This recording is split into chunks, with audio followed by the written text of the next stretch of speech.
नमस्कार। कक्षा 12वीं, विषय हिंदी, आरोह भाग 2, पाठ संख्या 7, बादल राग, निराला जी की कविता, जिसका दूसरा अंश है ये। पहले वीडियो में हमने कविता का कुछ अंश समझा था, जिसकी थोड़ी बात करके हम आगे के अंश को समझने का प्रयास करते हैं। कवि निराला जी ने इस कविता के माध्यम से जन क्रांति को दिखाने का प्रयास किया है और बादलों को वे क्रांति दूत के रूप में पुकार रहे हैं, उनका आह्वान कर रहे हैं और चाहते हैं कि ये क्रांति दूत जो समाज का वंचित वर्ग है, जो शोषित वर्ग है, उसका उद्धार करे और उनके लिए इस समाज में क्रांति लाए, ताकि सामाजिक विषमता को दूर किया जा सके। तो शुरुआत में उन्होंने कहा कि आकाश में फैले हुए बादल, वायु में फैले हुए बादल युद्ध नौका के समान दिखाई दे रहे हैं, जिसमें कि जो वंचित वर्ग है उसकी आशाओं आकांक्षाओं के अस्त्र शस्त्र भरे हुए हैं और वे संघर्ष के लिए आ पहुंचे हैं, पूंजीपतियों से संघर्ष करने के लिए।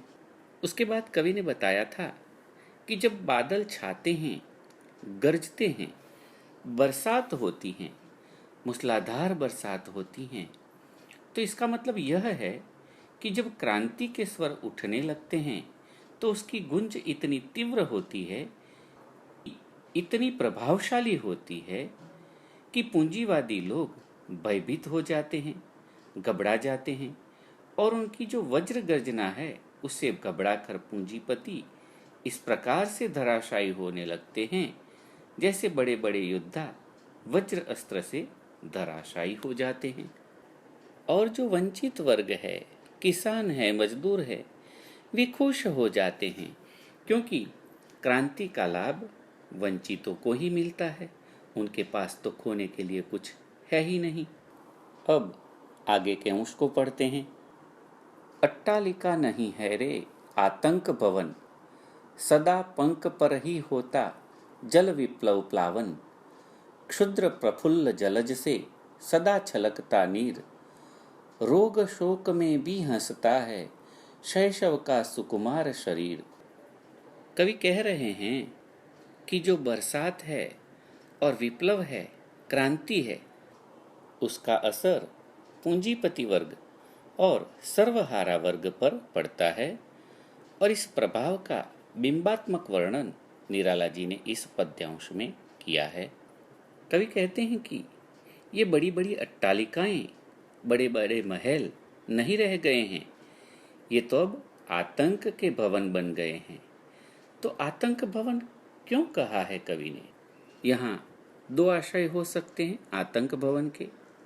एक तो यह कि क्रांति के स्वर से घबराकर जो पूंजीपति लोग हैं वे अपने महलों में बैठ गए हैं और इस क्रांति की आवाज को दबाने का प्रयास कर रहे हैं।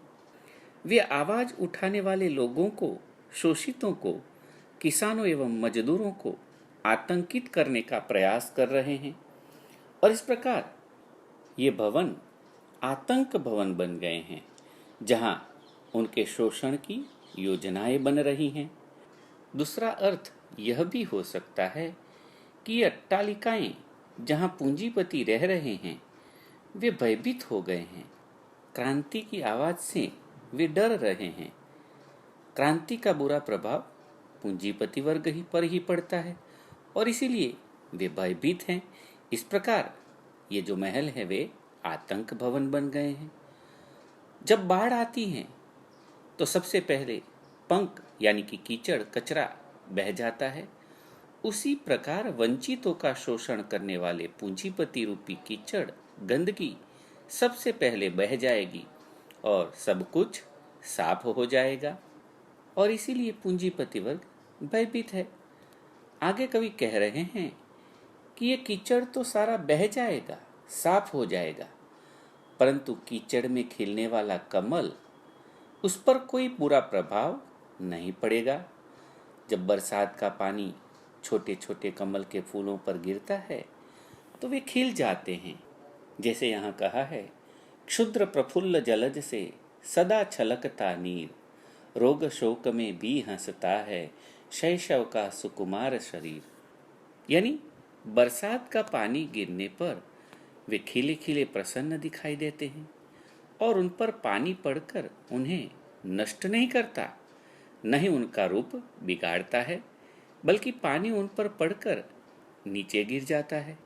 यहाँ जलज यानी कि कमल जो है वह वंचितों का, शोषितों का प्रतीक है जो अभाव में जी रहे हैं।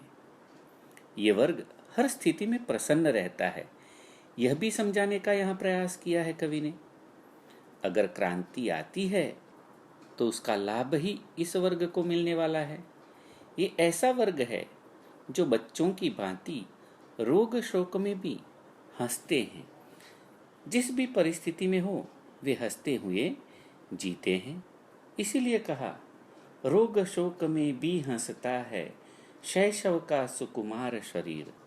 तो शैशव का सुकुमार शरीर से यह आशय है कि जो कष्टों में भी हंसता रहता है उसे अपने दुखों की कोई परवाह नहीं होती, क्योंकि उसके पास खोने के लिए कुछ है ही नहीं। तो अगर कुछ भी बुरा होगा तो भी उसके साथ क्या बुरा होगा, उसका क्या लुट जाएगा, उसके पास तो कुछ है ही नहीं, तो उसे डरने की क्या जरूरत। आगे के उसको पढ़ते हैं। रुद्ध कोश है क्षुब्ध तोष, अंगना अंग से लिपटे भी, आतंक अंक पर कांप रहे हैं, धनी वज्र गर्जन से बादल, त्रस्त नयन मुख ढांप रहे हैं।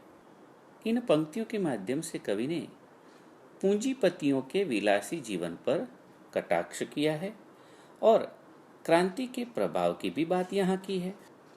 रुद्ध कोश है, रुद्ध यानी रुका हुआ, कोश यानी खजाना, क्षुब्ध तोष, क्षुब्ध यानी क्रोधित, गुस्सा, तोष यानी संतुष्ट, अंगना यानी स्त्री, पत्नी।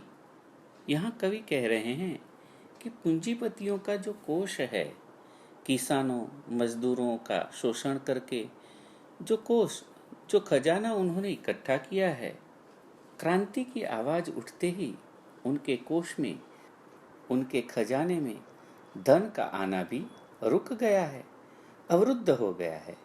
यानी कि उनके कोष में संचय न हो पाने से ये संतुष्ट वर्ग क्षुब्ध यानी कि क्रोधित हो रहा है। अपने खजाने में संचय रुका हुआ देखकर, यानी कि धन का आना रुक जाने से संतुष्ट यानी कि धनी वर्ग बहुत अधिक क्रोधित हो रहा है, क्योंकि क्रांति आने के बाद जो शोषित वंचित वर्ग है उसमें बहुत अधिक चेतना आ गई है। अब वे अपने अधिकारों के लिए खड़े हो गए हैं, जिससे ये पूंजीपति वर्ग घबरा गया है, क्रोधित हो गया है और उनमें भय इतना है कि वे अपनी प्रेयसी के आलिंगन में छुप गए हैं, फिर भी कांप रहे हैं।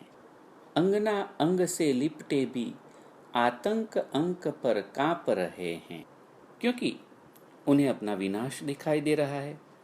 उन्हें लगता है कि उनकी मृत्यु कभी भी हो सकती है। वे अपनी प्रेयसी के आलिंगन में होते हुए भी, उनकी गोद में छिपे हुए होने पर भी वे डरे से हैं, थर थर कांप रहे हैं कि इस क्रांति में वे नष्ट हो जाएंगे। इसका तात्पर्य यह है कि बादल के वज्र के समान गर्जना को सुनकर ये धनी इतने घबरा गए हैं कि इनकी आंखें फैल गई हैं और डर कर भागने का प्रयास करते हुए वे अपना मुख ढांप रहे हैं। यहाँ मुख ढांकना ये मुहावरा है। इसके दो अर्थ हो सकते हैं, एक तो लज्जित होना और दूसरा भयभीत होना। तो भय के मारे, लज्जा के मारे वे अपना मुख ढांक कर छिपे छिपे भाग रहे हैं। अंतिम अंश पढ़ते हैं। जीर्ण बाहु है शीर्ण शरीर, तुझे बुलाता कृषक अधीर, ए विप्लव के वीर, चूस लिया है उसका सार, हाड़ मात्र ही है आधार, ए जीवन के पारावार। यहाँ कवि शोषित वर्ग की दयनीय दशा का वर्णन कर रहे हैं। साथ ही बादल को किसानों के लिए, मजदूरों के लिए अनंत आशाओं का सूचक भी बता रहे हैं। कवि कहते हैं कि हे विप्लव के वीर, बादल तुझे किसान व्याकुल होकर पुकार रहा है, निमंत्रण दे रहा है कि आओ और बरसो, क्रांति की बरसात करो। और दूसरे अर्थ में कहें तो किसान बादल की ओर टकटकी लगाकर देखता है कि बादल बरसे तभी तो उसकी फसल लहराएगी, और यह भी कि क्रांति जब आएगी तभी तो समानता आएगी।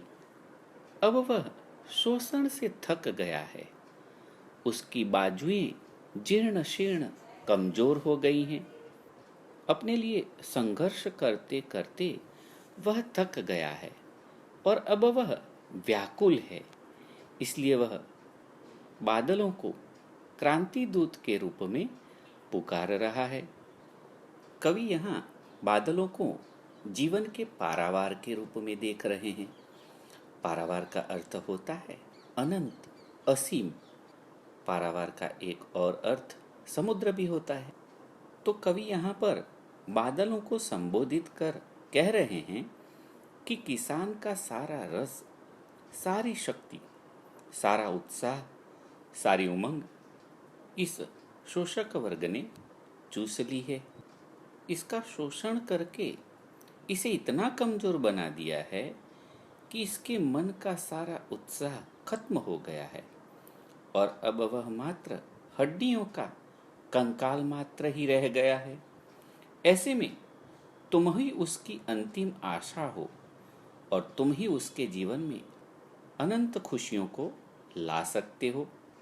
तो कवि ने यहाँ बादल को जीवन का पारावार यानी कि असीम, अनंत आशाओं की पूर्ति के रूप में बताया है। यानी कि क्रांति रूपी बादल का आना सुखद होता है। तात्पर्य यह कि बादल के आने से किसान के जीवन में असीम खुशियां आ सकती हैं। निर्धन वर्ग को समाज में समानता का अधिकार दिलाना इस क्रांति का उद्देश्य है और सुख समृद्धि एवं खुशियों का सागर लेकर यह बादल आएगा और उसको अत्याचारों से मुक्त कराएगा। इसलिए इसे जीवन का पारावार यहाँ कवि ने कहा है। तो पूरी कविता एक क्रांति की कविता है जो किसान एवं मजदूर जैसे जो शोषित एवं वंचित लोग हैं उनके जीवन को सुधार करने के लिए ऐसा विप्लव बनकर आए जिसमें उनका शोषण करने वाला पूंजीपति वर्ग कीचड़ की तरह बह जाए और पूरे समाज में जो सामाजिक एवं आर्थिक विषमता है वह दूर होकर समाज में समानता फैल जाए। यहाँ ये कविता पूर्ण होती है। नमस्कार, सबका मंगल हो।